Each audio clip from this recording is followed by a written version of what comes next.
સુરેન્દ્રનગર જિલ્લામાં ગેરકાયદે કાર્બોસેલના 3 કુવાઓ પર દરોડા। ખાણ ખનીજ વિભાગની ટીમે પોલીસને સાથે રાખીને ઝડપી ખનીજ ચોરી। મૂડીના દેવપરા ગામે ગેરકાયદે કાર્બોસેલના 3 કુવાઓ પર દરોડા।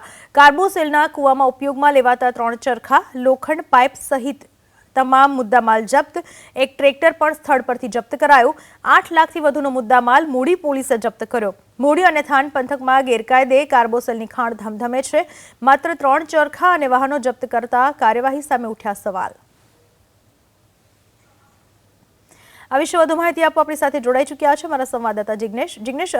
ખાણ ખનીજ વિભાગે કઈ રીતની કાર્યવાહી કરી છે? કેટલા લોકો સામે કાર્યવાહી કરવામાં આવી છે? કોઈ પકડાયા કે કેમ?